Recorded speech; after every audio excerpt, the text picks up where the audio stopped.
Good day everyone, good day Miss Rai. For our metacognitive paper, I am tasked to discuss the introduction and rationale of our paper. So we chose to discuss the research article titled Does Breakfast Skipping Alter the Serum Lipids of University Students? It's published in BMC Nutrition on March 7, 2025. So it's actually a recent study. So we decided to pick this study because it talks about something that's very common among college students, which is skipping breakfast. And honestly, many of us do this because of, for example, early morning classes like 7 a.m., 8 a.m., and also long travel times because most of us live far away from school, or simply not having enough time to eat. So at first, we thought that skipping breakfast wouldn't really affect our health that much because we always think that it's just breakfast. We can eat later, like lunch or dinner. It's just breakfast. It's just skipping one meal. But no. After reading the article, we realized that it could actually have negative effects on our bodies, especially when it comes to lipids. That's why we got curious about how our daily habits, what we do, like eating or skipping a meal, can affect one of the most important biomolecules in our body. So lipids are organic compounds that includes fats, cholesterols, and oils. So they're important because they store energy, form our cell membranes, or they also help produce hormones. So however, too much or too little of these hormones or this biomolecule can lead to problems like heart disease or obesity.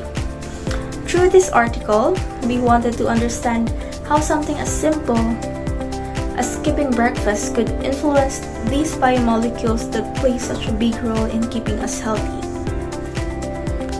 So, we also chose this topic because it focuses on university students, which makes it very relatable to us because we're also college students and we don't eat breakfast. So it doesn't just help us understand scientific concepts about lipids. It also makes us reflect on our own lifestyle and how our daily choices can affect our health in the long run. For the key findings, this study by Wang, Al-Saif, and Ahmad in 2025 focused on how skipping breakfast affects the body's lipid levels or fats into the blood. They divided the students into two groups, which are those who eat breakfast every day and those who skips it.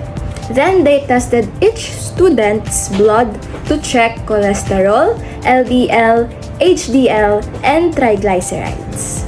The results showed that eating breakfast regularly has a strong effect on lipid levels. Students who skip breakfast had higher total cholesterol and LDL, which are bad for the heart health.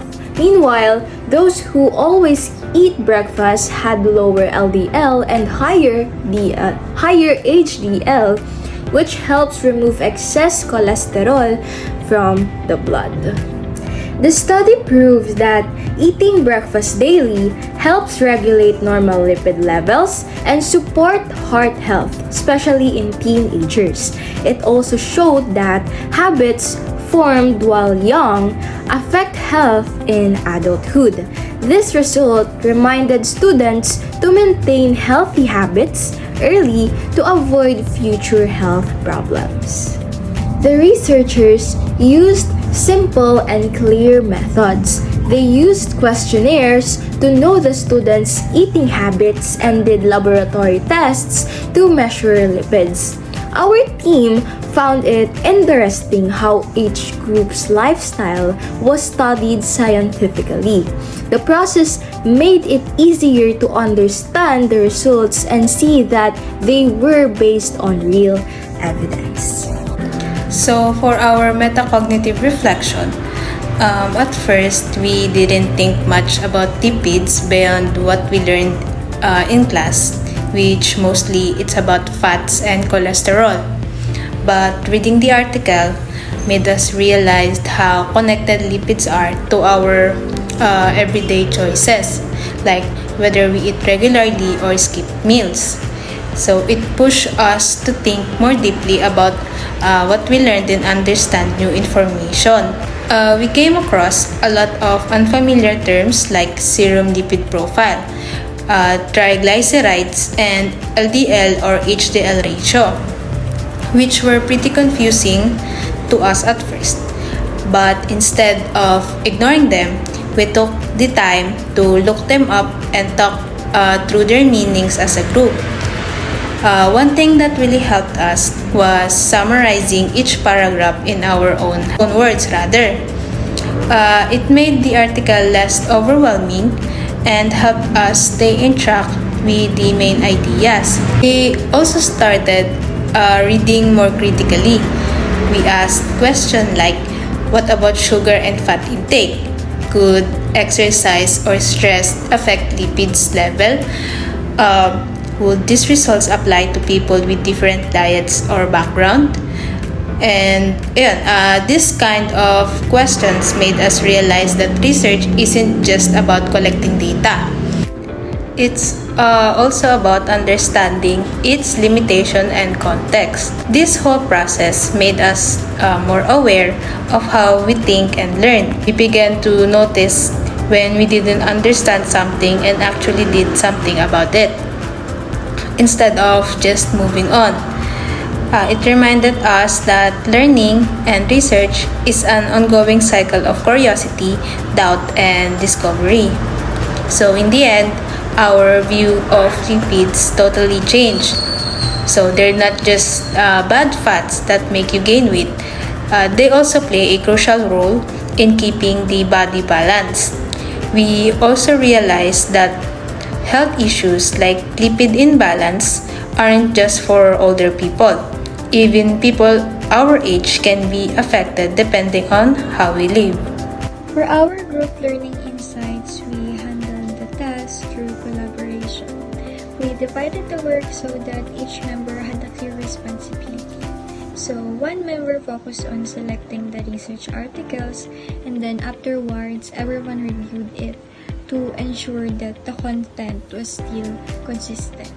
And then another member summarized the methods and findings, while the remaining members are in charge for the writing and editing the paper.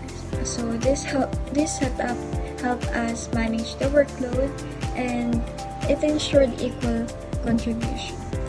And whenever someone had difficulty in understanding a concept, another member would explain it in a clearer and simpler way. This kind of support helped us deepen our understanding of the topic and really realize that working as a group isn't only about dividing the tasks, it's also about using each other's strengths and offering help when needed. And in the end, our discussion made us see the importance of awareness, because many students nowadays don't pay attention to health issues because they think that they're still young and strong. But based on our research, small habits like eating breakfast can already make a difference. So this made us reflect on our own routines and slowly make healthier choices. We also conducted several group discussions during the process, and our meeting were mostly about sharing ideas and checking our progress. And these discussions help us connect the topic to our real experiences. Like for example, one member shared that skipping breakfast made her feel sleepy and less alert during morning classes. Another member then mentioned that after eating 3 proper meals a day, she noticed her improvements in her performance in class. So these personal experiences help us understand the topic better.